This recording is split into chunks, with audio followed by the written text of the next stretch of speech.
Hello my dear friends, I am Professor Vayam Khan and this is the part 6 of unit number 3 heat treatment of steels of subject materials and metallurgy. In today's video we are going to study the temper brittleness, what are the temper colorings and cross tempering and mark tempering heat treatment process. In previous video we have studied about the hardening process, the effects of hardening, what are the various defects of hardening and the sub-zero and tempering process. Okay, sub-zero treatment is used to eliminate retained austenite and tempering process is used to eliminate the excessive brittleness that is produced during the hardening process. So let us continue with that, and today we will study about the temper brittleness, और it is also called as embrittlement. इसको हम temper brittleness या embrittlement भी बोलते हैं. Okay, so generally alloy steels which contains nickel, manganese and chromium, when they are cooled slowly from temperature about 200 to 400 degree centigrade, they become brittle in impact.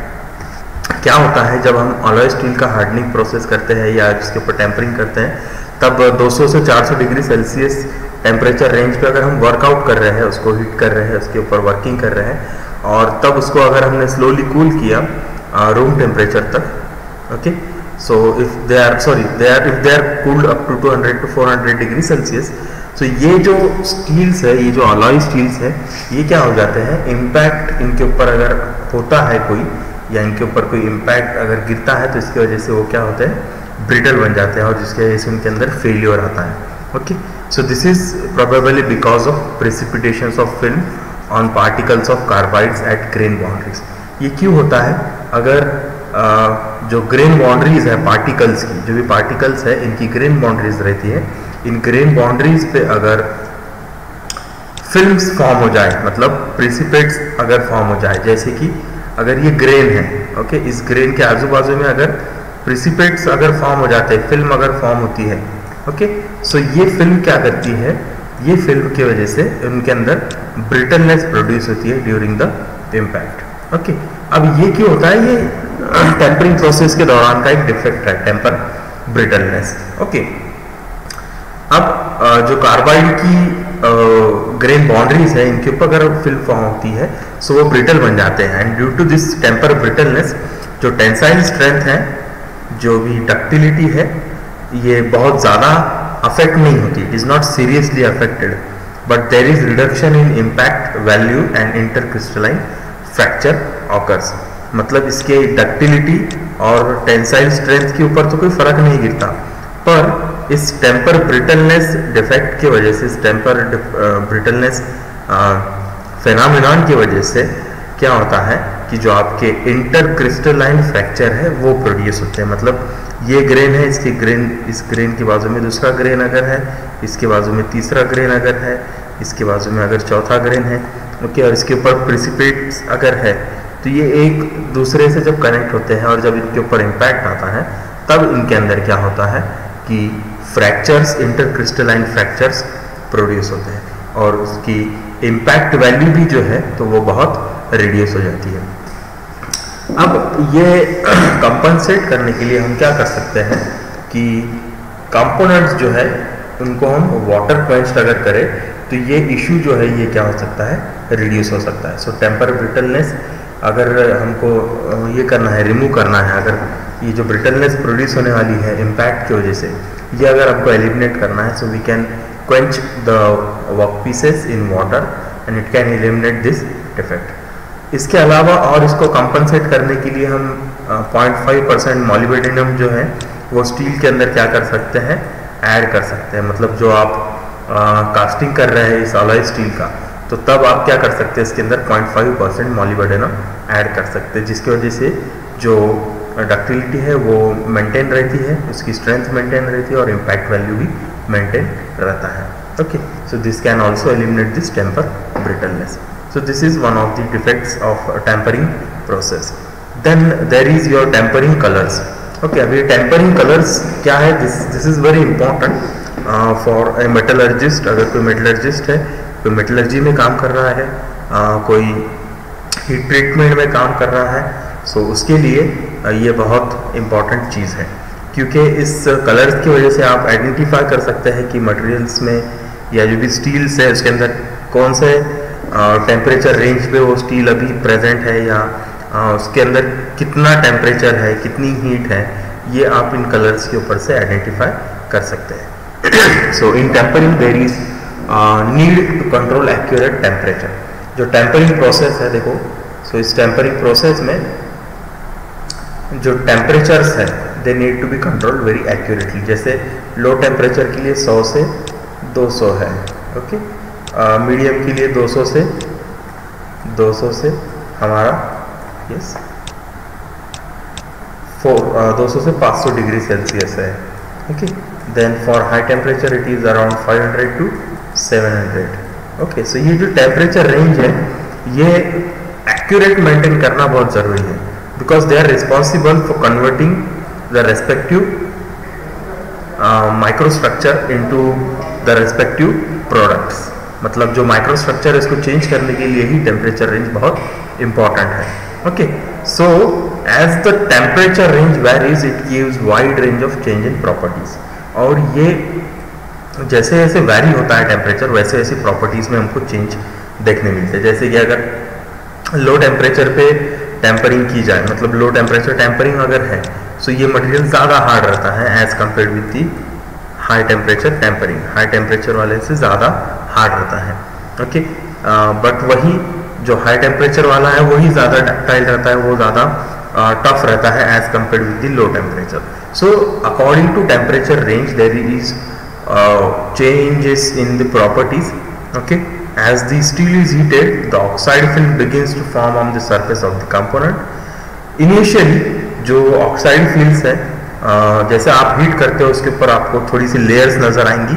Layers मतलब जैसे आप film लगाते हो किसी चीज़ के ऊपर या किसी के ऊपर आप पेंट करते हो तो पेंट की जैसे पपड़ी निकलती है कई दिनों के बाद में, सो वैसी इसका हमको फिल्म्स यहाँ पर नज़र आती है सरफेस के ऊपर जैसे ही आप स्टील को हीट करते हो। सो इनिशियली पेल येलो कलर की रहती है। पेल येलो मतलब फीका येलो कलर जिसको बोलते हैं। जैसे आप ये आप कलर देख रहे हो यहाँ पर जो बॉक्स को दिया है मैंने, so it is similar to your pale yellow colour and it gradually thicken and with increase in temperature ये जो कलर है स्टील का वो डार्क ब्लू हमको नज़र आता है। So this is how tempering colours vary. और इसके अंदर हमको tempering colours for plain carbon steel या टूल स्टील जो बोलते हैं आप, प्लेन कार्बन टूल स्टील्स के लिए, सॉरी स्टील्स के टूल के लिए जो हमको कलर देखने मिलते हैं वो कुछ इस तरीके से है। सो जो लाइन आपको जिस कलर की दिख रही है वो कलर उस तरीके से आपको उसके नज़दीक आपको टेम्परिंग के अंदर नज़र आएगा। जैसे देखो ये टेम्परेचर्स क्या बताता है, ये कलर्स क्या बताते हैं कि जो हमारा कंपोनेंट है इस कंपोनेंट का टेम्परेचर क्या है। अगर मुझे पेल येलो नज़र दिख रहा है तो मैं बताऊंगा कि ये टेम्परेचर रेंज क्या है, 220 से 225 degree Celsius. So I can predict the temperature based on the colour in the component in the steel. Steel के अंदर जो कलर दिखेगा टेम्परिंग के दौरान, हीट ट्रीटमेंट के दौरान, तब मैं बता सकता हूँ कि ये टेम्परेचर इतना है। और उस हिसाब से हम क्या करते हैं कि उस टेम्परिंग प्रोसेस को स्टॉप करते हैं। जैसे कि अगर मुझे लो टेम्परेचर टेम्परिंग करना है, बराबर है, सो लो टेम्परेचर के लिए मेरी रेंज क्या है 100 से 200 डिग्री सेल्सियस। तो पेल येलो कलर अगर मेरे पास में अचीव हो गया, यस, तो पेल येलो आने पर मैं क्या कर दूंगा, उस प्रोसेस को स्टॉप कर दूंगा, ओके। उसी तरीके से मीडियम टेम्परेचर के लिए 200 से ऊपर है, 300 से ऊपर है, like this. So I can identify the temperature based on the colours of the components, okay. So पहला कलर है 220 degree Celsius, that is pale yellow. ये जनरली हम कंपोनेंट जो यूज़ करते हैं इसके लिए स्क्रैपर्स है, हैक्सॉज है, टर्निंग एंड पार्टिंग टूल्स है, उसमें ये कलर हमको नज़र आता है। देन 230 डिग्री सेल्सियस है, सो स्ट्रॉ कलर जिसको बोलते हैं, स्ट्रॉ या मतलब जो सूखी घास रहती है, सो इसको बोलते हैं हम स्ट्रॉ कलर। सो सूखी घास जिस कलर की नज़र आती है उस टाइप का कलर हमको यहाँ पर screwing dies, hammer, faces, slots में नज़र आता है। देन 240 डिग्री सेल्सियस जो डार्क स्ट्रॉ रहते हैं, बहुत पुराने स्ट्रॉ हो चुके रहते हैं, थोड़े से ब्राउनिश हो जाते हैं, ग्रीन ब्राउनिश होते हैं, तो इस तरीके से कलर हमको देखने मिलता है शेयर ब्लेड्स में, मिलिंग कटर में, ड्रिल्स में, पोरिंग टूल्स में, रिमर्स में। देन 250 डिग्री सेल्सियस अगर है तो लाइट ब्राउन कलर दिखेगा। पेन नाइफ ब्लेड्स रहती है, टैप्स रहते हैं, डाइज रहते हैं, उनमें ये यूज़ होता है कंपोनेंट, उस कंपोनेंट के लिए यूज़ होता है ये स्टील। फिर 260 डिग्री पे पर्पलिश ब्राउन दिखता है। प्लेन ब्लेड्स रहती है, स्टोन कटिंग टूल्स रहते हैं, पंचेस रहते हैं, रिमर्स रहते हैं, ट्विस्ट ड्रिल्स रहते हैं, उनके लिए ये कलर दिखता है। 270 डिग्री सेल्सियस पे पर्पल कलर हमको नज़र आता है। एक्सेस होंगे, फिर गिमलेट्स होंगे, सर्जिकल टूल्स है, प्रेस टूल्स है, उनके लिए। फिर डीपर ब्लू दिखता है 280 डिग्री सेल्सियस पे, ज़्यादा गहरा ब्लू कलर, पर्पल कलर दिखता है। तो ये हमारे कोल्ड चिजल्स रहती है, चिजल्स फॉर वुड रहती है, प्लेन कटर्स रहते हैं वुड के, उनमें ये दिखता है। फिर 290 डिग्री सेल्सियस पे ब्राइट ब्लू दिखता है colour, cold chisels, screw drivers जिससे बनते हैं। और 300 डिग्री सेल्सियस पर डार्क ब्लू जो वुड सॉस एंड स्प्रिंग्स में हमको नज़र आता है। सो ये अलग अलग टेम्परिंग कलर्स हैं जो हमको देखने मिलते हैं अलग अलग टूल्स पे, अलग अलग टेम्परेचर्स पे। Okay, so next is aus tempering process. So before aus tempering एक छोटा सा इफेक्ट हमको देखना है जिसको हम बोलते हैं mass effect of heat treatment. ये मास इफेक्ट ऑफ हीट ट्रीटमेंट क्या रहता है ये हमने ऑलरेडी स्टडी किया है। मैं जस्ट स्लोली स्लाइटली थोड़ा सा एक कम समय में इसको रिवाइज कर रहा हूँ। मास इफेक्ट क्या रहता है कि जब आप कंपोनेंट पे कोई हार्डनिंग हीट ट्रीटमेंट करते हैं तब आप क्या करते हैं, उसको बहुत हाई टेम्परेचर पे हीट करते हैं, जैसे 727 डिग्री के ऊपर, और उसको क्या करते हैं आप बाद में क्वेंच करते हैं। किसमें क्वेंच करते हैं? ऑयल या वाटर में। जब आप ऑयल या वाटर में इसको क्वेंचिंग करते हैं तो सबसे पहले इस ऑयल या वाटर, ये जो मीडियम है, इस मीडियम के कांटेक्ट में आने वाली चीज़ क्या रहती है? कंपोनेंट का सरफेस रहता है। इसके लिए सरफेस क्या होता है? जल्दी कूल हो जाता है। अब जैसे ही सरफेस कूल हो रहा है तो सरफेस क्या करता है? उसकी हीट मीडियम को देता है, मतलब वाटर को देता है। तो वाटर का टेम्परेचर क्या होता है? राइज होता है। इसलिए हमारा जो वाटर टेम्परेचर राइज होने की वजह से जो कूलिंग रेट है वो क्या होता है? थोड़ा थोड़ा कम होता जाता है। जैसे अगर मैंने 10 डिग्री सेल्सियस का वाटर रखा होगा और उसके अंदर जब मैं कंपोनेंट डालूंगा तो इसका बट ऑब्वियस टेम्परेचर बढ़ेगा।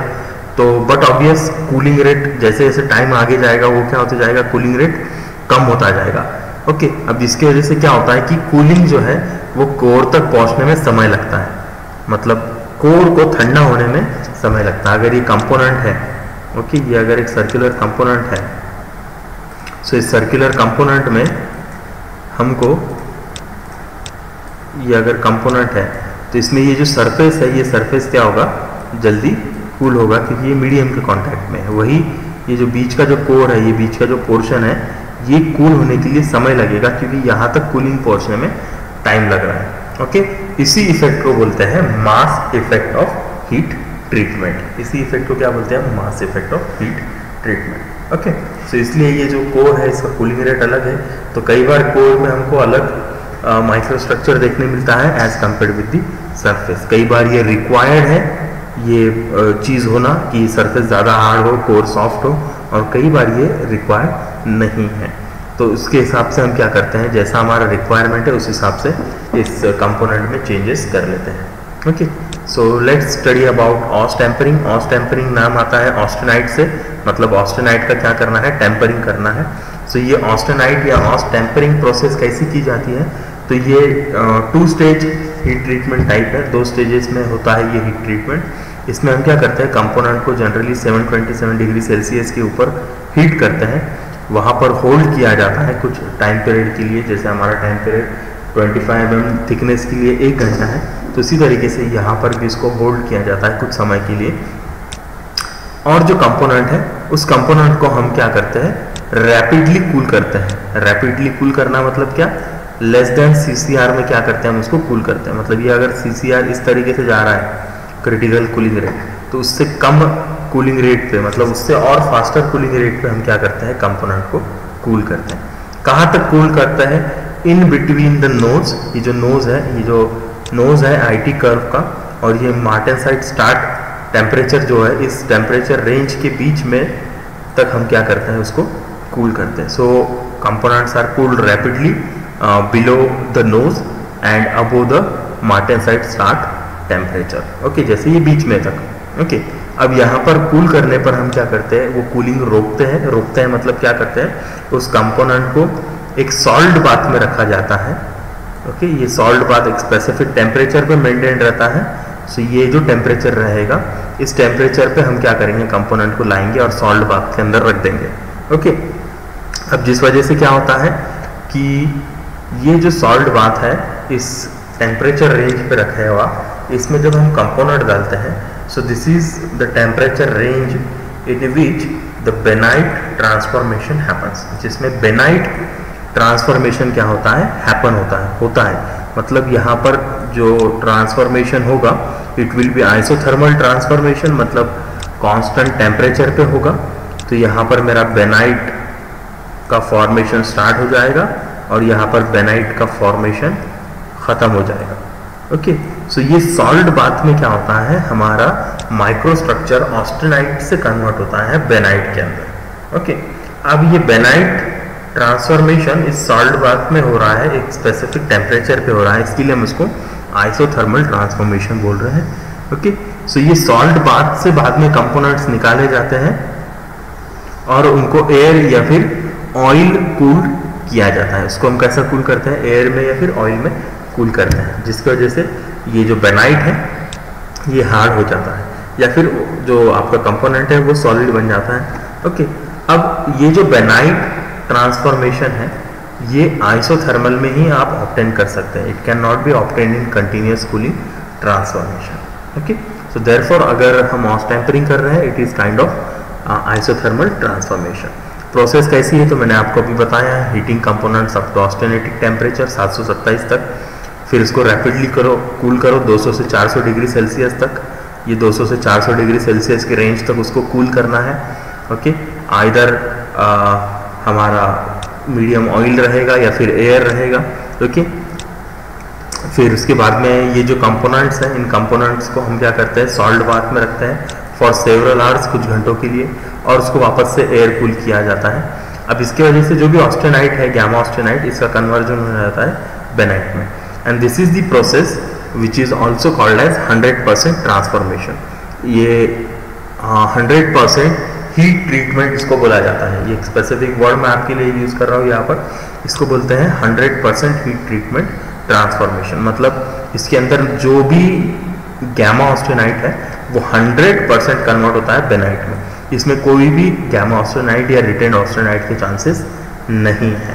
ओके ओके, सो ये बेनाइट जो है, इसका जो हार्डनेस है, it is quite similar with the martensite. इसकी हार्डनेस तकरीबन मार्टेनसाइट जैसी है, थोड़ा सा कम ज़्यादा होता है, but it is almost equal to martensite. But ये जो हीट ट्रीटमेंट है, ये हीट ट्रीटमेंट में जो बेनाइट बनता है, ओके, ये जो बेनाइट बन रहा है ना गामा ऑस्टेनाइट से, okay, it is similar to your martensite. उसकी जो हार्डनेस है वो मार्टेनसाइट की जितनी ही है, बट कम जब हम मार्टेनसाइट बनाते हैं या जो हार्डनिंग प्रोसेस करते हैं, तब हार्डनिंग प्रोसेस में हम कैसा करते हैं, कंपोनेंट को हीट किया जाता है, होल्ड किया जाता है एंड रैपिडली कूल करते हैं। रैपिड कूलिंग के बाद में आपको क्या करना है, फिर से सब जीरो ट्रीटमेंट करना है। सब जीरो ट्रीटमेंट के बाद में आपको वापस से टेम्परिंग प्रोसेस करना है। तो ये सब जीरो और टेम्परिंग प्रोसेस करने के बाद में जो हार्डनेस हमको मार्टेनसाइट में मिलती है, वही हार्डनेस हम डायरेक्टली अचीव कर सकते हैं इस बेनाइट से। ओके, आए ध्यान में। सो it is not the hardness of this benite is not exactly equal to the martensite which is obtained immediately after hardening, but the martensite which is obtained after the sub-zero treatment and the tampering process. So it is quite similar to the your martensite. Okay, इसलिए ये थोड़ी सी effective रहती है। So it has high impact strength, component में high impact strength generate होती है, dimensional stability अच्छी रहती है, it gives same hardness as compare to conventional hardening and tempering, और चांसेस ऑफ क्रैकिंग क्या हो जाते हैं यहाँ पर बहुत कम हो जाते हैं। So these are the advantages. Disadvantages कुछ है, जैसे कि टाइम पीरियड बहुत लगता है, उसकी कंपोनेंट की थिकनेस हम 20 mm तक ही ले सकते हैं, मतलब 2 सेंटीमीटर के ऊपर के थिकनेस वाले कंपोनेंट्स पे हम ऑस टेम्परिंग नहीं कर सकते। कूलिंग रेट जो है वो फास्ट होना चाहिए, CCR से फास्ट होना बहुत ज़रूरी है ताकि मार्टेनसाइट ट्रांसफॉर्मेशन ना हो और आप बेनाइट फॉर्म कर सके, उसके बाद में पर्लाइट ट्रांसफॉर्मेशन न हो और आप बेनाइट फॉर्म कर सके। फिर होल्डिंग टाइम ज़्यादा है क्योंकि पहले भी होल्ड करना है, सॉल्ट बाद में भी होल्ड करना है, सो होल्डिंग टाइम इज मोर। और वाइड रेंज ऑफ प्रॉपर्टी, जैसे आप टेम्परिंग में 3 अलग अलग टेम्परिंग कर सकते हैं, 100 डिग्री वाली, 500 डिग्री वाली, 200 डिग्री वाली और 500 डिग्री वाली। सो ये अलग अलग जो रेंज है टेम्परिंग में, आप जो अलग अलग टेम्परिंग टेम्परेचर की मदद से जो प्रॉपर्टी अचीव कर सकते हैं, अलग अलग प्रॉपर्टीज, वो इसके अंदर आप अचीव नहीं कर सकते। इसके अंदर आपको सिर्फ बेनाइट ट्रांसफॉर्मेशन मिलेगा जो कि हार्ड रहेगा। सो आपकी इम्पैक्ट स्ट्रेंथ वगैरह आप हार्ड रख सकते हैं, बट उसको अगर आपको सॉफ्ट करना है तो वो यहाँ पर पॉसिबल नहीं है। Okay, then again there is martempering. So इसमें मार्टेनसाइट टेम्परिंग हो रहा है, इसके लिए इसको बोलते हैं मार टेम्परिंग। ओके, सो मार टेम्परिंग कैसा है? It is quite similar to aus tempering, but ये जो प्रोसेस है इसमें हम क्या करते हैं कि कंपोनेंट को हीट करते हैं अब ऑस्टेनेट टेम्परेचर, देन इसको कूल किया जाता है एक नोज टेम्परेचर और हमारे मार्टेनसाइट टेम्परेचर के बीच तक। ओके, इसी टेम्परेचर रेंज में सॉल्ट बाथ में हम क्या करते हैं, कंपोनेंट्स को रखते हैं।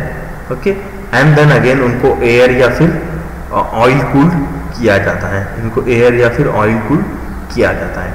अब इसके अंदर इशू ऐसा है कि ये जो प्रोसेस है, ये पूरी प्रोसेस इसी साइड में कंप्लीट हो रही है, आया ध्यान में आपके, इसी साइड में वो कंप्लीट हो रही है, मतलब ऑस्टेनेटिक रीजन जो है उसमें ही ये प्रोसेस कंप्लीट हो रही है।